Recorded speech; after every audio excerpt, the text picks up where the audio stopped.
कसा आनंदात शिरला भंग बाळ बाळ तनीचा प्रसंग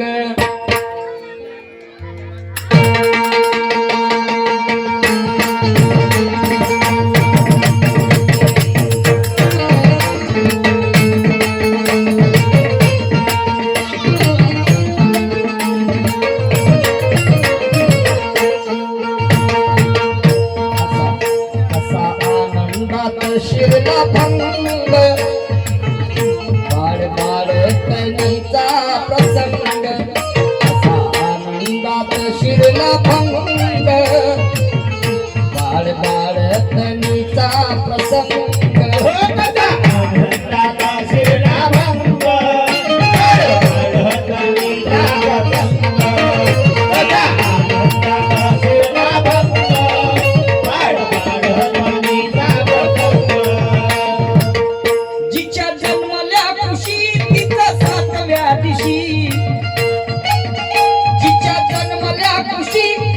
सातव्या दिशी माय सिद्धार्थाची झाली रे दिवंग असा आनंदात शिरला भंग बाळ तनीचा प्रसंग आनंदात शिरला भंग बाळ तनीचा प्रसंग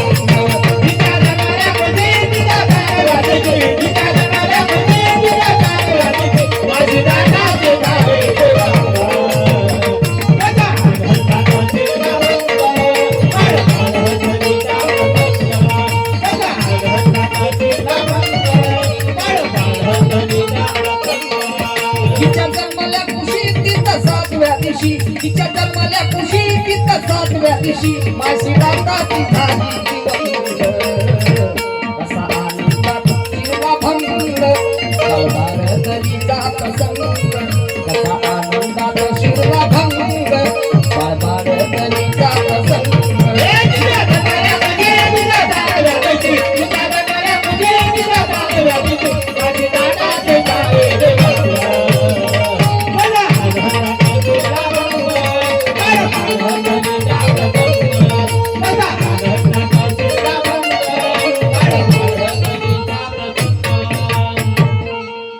महामालक मरण्याच्या अगोदर खूप मोठं दुःख झालं जेव्हा ती आजारी पडली ना. सांगा मातोश्री अनुसयाबाई देशभरतात या ऐकणं या विचारधारेवरती 100 रुपयाचा प्रेमपुष्प आलेला आहे. त्यांना क्रांतिकारी जय भीम धन्यवाद. तर तुम्हाला सांगतो मरण्याच्या अगोदर तिला असं वाटायला लागलं की मी माझा काळ जवळ आला आणि मी आता क्षणात मरणार आहो. त्यावेळेस एका डोळ्याने हसते आणि एका डोळ्याने ते महामाया रडते. तिची बहीण प्रश्न करते का ग ताई काय अशी करत आहेस तू. नाही ग म्हणते की ज्याने भविष्यवाणी केली व त्याच्या दिवशी मुनींनी की 32 लक्षणे आणि 80 शुभेच्छिन्हे सांगितलेले आहेत. गृहत्याग जर केला तर बुद्ध होईल ज्ञानी पुरुष होईल आणि गृहत्याग जर नाही केला तर चक्रवर्ती सम्राट होईल. ज्या लेकराला मी 9 महिने 9 दिवस आपल्या पोटामध्ये वागवलं आणि त्या माझ्या उदरातून तो बाळ जन्माला आला पण त्याची काय जे प्रगती आहे जो जगाला काही सांगणार आहे ते मात्र मी पाहू शकणार नाही म्हणे आणि त्याचं मला दुःख होते म्हणे. आणि तेव्हा ते सोडून गेल्याच्या नंतर तिच्या भावना म्हणतात ऐका पुढे काय म्हणतो.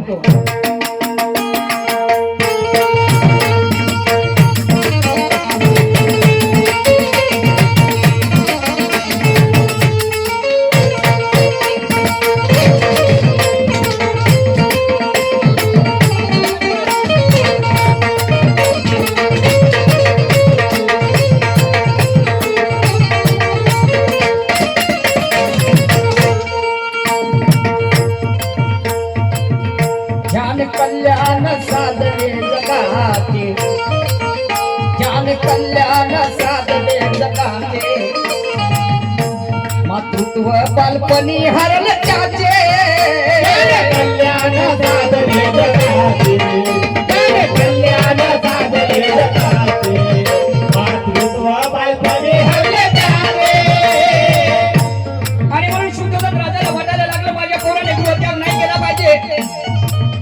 माझ्या लेकराने गृहत्याग नाही केला पाहिजे म्हणून 3 महाल बांधले.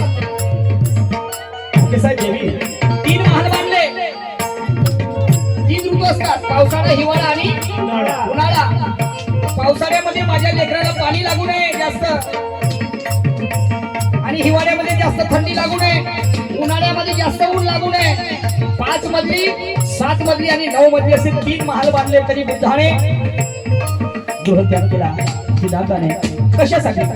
लहानशा लेकराला सोडून 6.5 वर्ष तपश्चर्या केली. 4 आठवडे त्यांना ज्ञान प्राप्ती करता लागलं. पोट आणि पाठीचा कणा एक झाला होता, पण ते महामायेच्या कुशीतीलच पाणी होतं की नाही? तिने जन्मात जर घातलं नसतं तर बुद्ध कुठून आले असते? आणि म्हणून शहाण्या लोकांचं म्हणणं आहे, मराठा संत कोणाचा बाप मरो रे, पण माय नको मरू.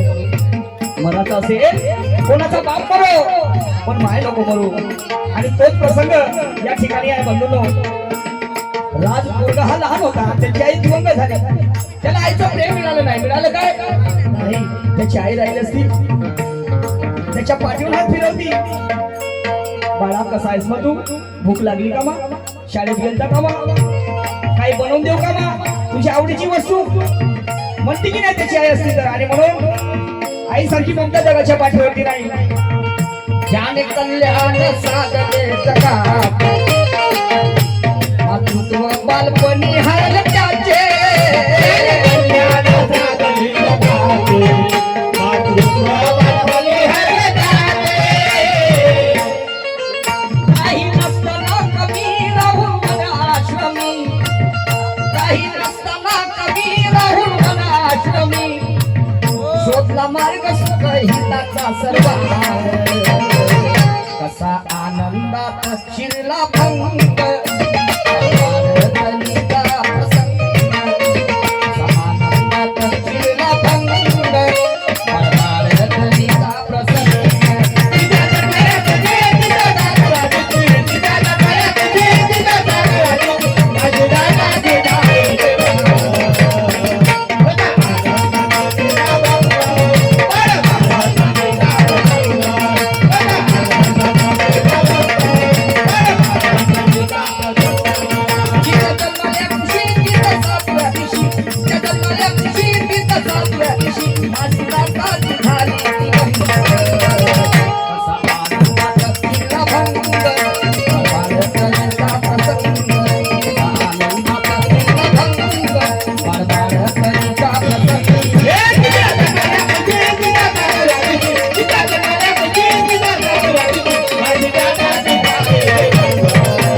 त्याला आई काय हे समजते.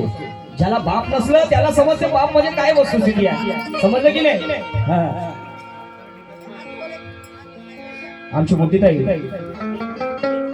रेणुबाई निकोसे या ताईकडे सुद्धा 100 रुपयाचं दान या विचार भागावरती आलेले आहे.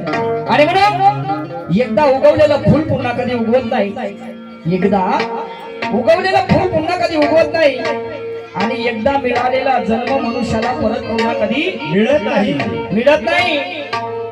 हजारो लोक मिळतील हो तुम्हाला या दुनियेमध्ये, हजारो लोक मिळतील, पण तुमच्या लाखो चुकांना माफ करणारे तुमचे आई वडील एकदा का गेले तर ते परत पुन्हा कधी मिळत नाही. आणि म्हणून माँ बाप से बढ़कर दुनिया में कोई भगवान नहीं, और सेवा माँ बाप की करना कोई एहसान नहीं. दिल उनका दुखाए कोई चौलन का गदा, तो फिर समझ लो यारो उसके जैसा दुनिया में कोई शैतान नहीं. मामा मिळेल, काका मिळेल, मावशी मिळेल, अनेक मिळतील हो, पण आई वडील नाही मिळत. समजलं की नाही? आम्हाला मालूम आहे. मंदिरात गेल्याशिवाय देव दिसत नाही. ज्याप्रमाणे मोठ्या महादेवाला जाणं सोपं आहे, म्हणणं सोपं आहे, पण तिथं गेल्याच्या नंतर खारका लागल्या, बदामा लागल्या नाही का. मला 2 पोरं आहेत, मोठे जिद्दी. बाबा मला हे घेऊन द्या, बाबा ते घेऊन द्या. आम्ही कधी काही खात नाही हो. आणि त्याच लेकराने जर मोठ्यापणी जर आम्हाला त्रास दिला तर काय वाटेल माझ्या बापाला? नाही काय. परिस्थिती अशी आहे बंधूजनो. आणि म्हणून मनुष्याने शोध घेतला पाहिजे प्रत्येक गोष्टीचा. आणि म्हणून पुढे ते महामाया काय म्हणते आपल्या लेकराबद्दल.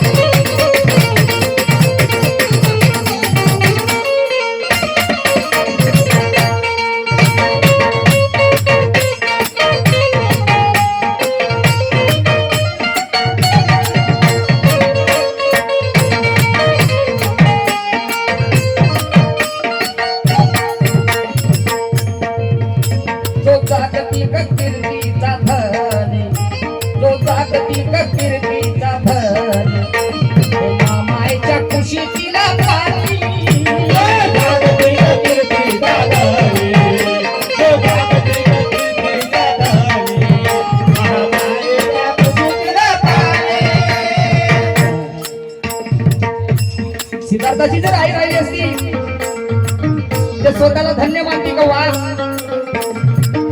एक तरी पुत्र देखा देवान त्याच्यात ती लोकी वाजे झेंडा नाही का आणि तसं कोण नाही राज तुम्हाला सांगतो आमच्या गावात कोणी गॅरंटी देईल त्या लेकराची आपल्या कामाशी का कुठे बसणार नाही वाईट पोरांच्या संगतीला नाही समजलं की नाही आणि म्हणून तो जाट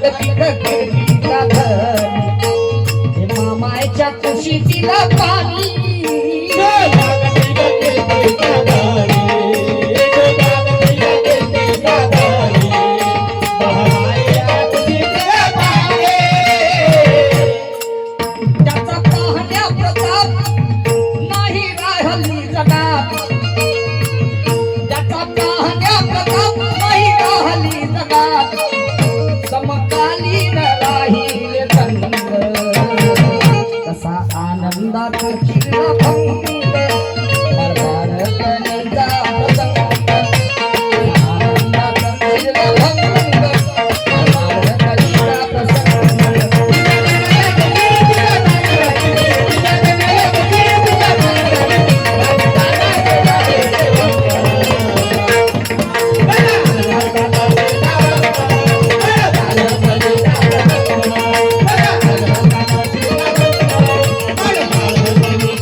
लेकर असतात माय बापाला हो तुम्हाला सांगतो 4 पोरं होते माय मरून गेले बुडं राहिलं पोरं जवान होते लग्न झाले होते सगळ्याचे आणि बापाला लकवा मारला त्याच्या मोठ्या गती तो बाजीवर सरवरून राहील हो तर ते 4 पोट्टे त्या बुड्याजवळ आले ते त्याच्या मनाची वाट पाहत होते पण मरण्याच्या अगोदर त्याने का म्हणे त्या बुड्याला बोलता येत नव्हतं लकवा मारला होता चालणं सुद्धा उठणं सुद्धा होत नव्हतं तर ते 4 पोरं त्याच्यावर आले हे खेळव्या म्हणे आणि मातीचं घर तुम्हाला सांगतो 4 भिंतीचं मातीचं घर होतं खेळव्या म्हणे मला चक्कर सांग म्हणे कुठे आहे म्हणे सोना नाना पैसा कोण ठेवलास म्हणे हो तर बुड्याने इकडं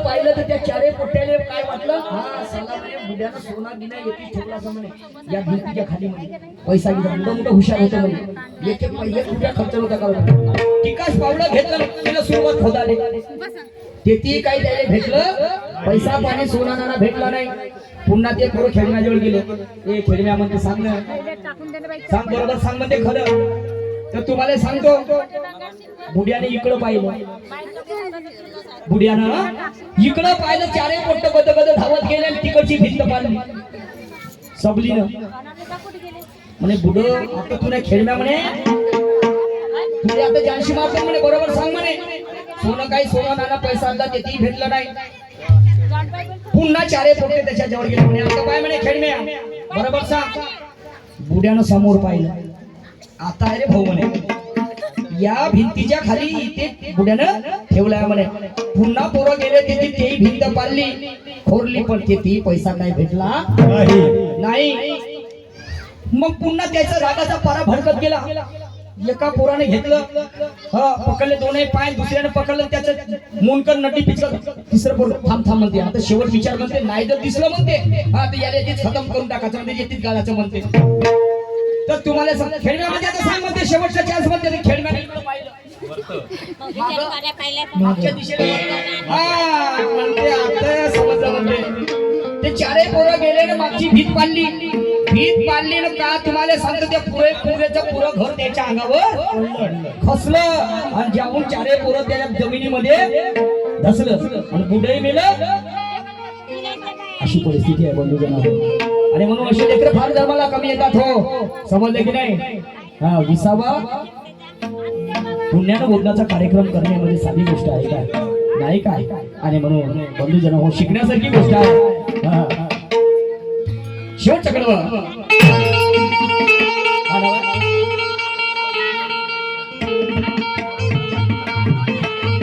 आम्रपाली ताई आमची मोठी भगिनी. सरनेम मी विसरलो आहे, कदाचित मला सरनेम ना माहिती. आम्रपाली ताई या भगिनीकडनं 100 रुपयाचं प्रेम पुष्प आलेलं आहे. आणि म्हणून शेवटचा कडवा सादर करतो आहे का?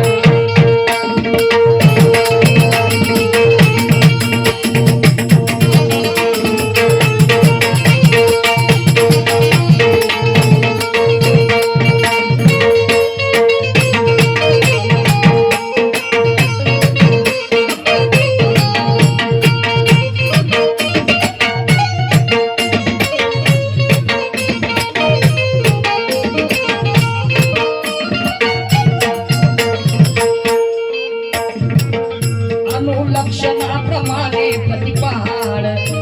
मगाच्या अगोदर ते आपल्या बहिणीला म्हणते कोण? महामाया म्हणते गौतमीला ताई मी तर सोडून चाललो म्हणते, पण माझ्या लेकराचा सांभाळ असा करशील का म्हणते. त्याला कशाची कमी पडू नका देशील म्हणते, त्याला माझी आठवण नको येऊ देशील म्हणते. आणि एवढा सांभाळ ते आपल्या बहिणीला सांगून शेवटचा स्वाद घेते. आणि त्यावेळेचा प्रसंग आहे लक्षणाप्रमाणे प्रतिपहार होईल बाळाचा नाही